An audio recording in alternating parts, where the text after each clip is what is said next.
I am Andre Perry. I'm the Associate Director for Loyola's Institute for Quality and Equity in Education. I'm also an author of the book, The Garden Path, : there's always a colon in academic books, The Miseducation of a City. I'm an activist and I'm from Pittsburgh, but I live in New Orleans. Man, I arrived in 2004. I was on my Get a Job tour, and I applied to multiple cities, got an interview in New Orleans. And how the story goes, I did my interview. Well, I asked to see the best and worst school in the city, and they took me to the worst. I'll spare you the best. Took me to the worst school in the city.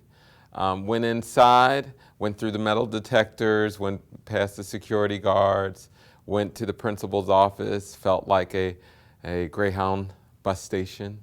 And a lot of chaos going on. Eventually I met the principal, and at the time I had these long dreads. So when the principal came to met me, he said, "Hey, I want you to talk to these young boys we have in here. They'll be happy to see you." So I walk in with my long dreads in the civics classroom, and civics is important to me for many reasons, but went inside and it was the classic bad classroom where you had the teacher on the cell phone, you had a few students hovering around computers. At the time, MySpace was hot, and then you had a few teachers or a few students just talking with themselves.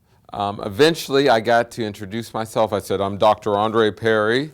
I'm a fresh graduate of the University of Maryland, College Park." And at that point, I started to run down my vita and said I published in this journal and I published this article, and my dissertation was should undocumented immigrants receive financial aid? And I started just talking about myself, and a small girl started giggling in the background. That giggling got louder and louder.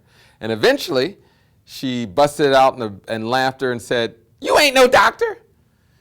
And the entire class started laughing, and it was about for a good 1 or 2 minutes. And if you've been laughed at for that long, you know that's a long time to be laughed at.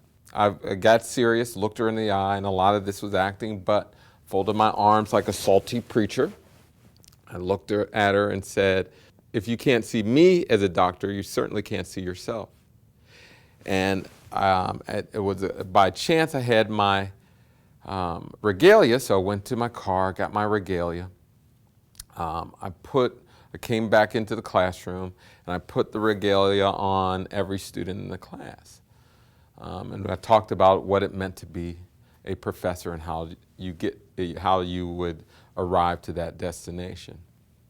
And that night, I knew I was going to land in New Orleans, and eventually I did land here. And actually, that's the start of my new book, The Garden Path, The Miseducation of the City.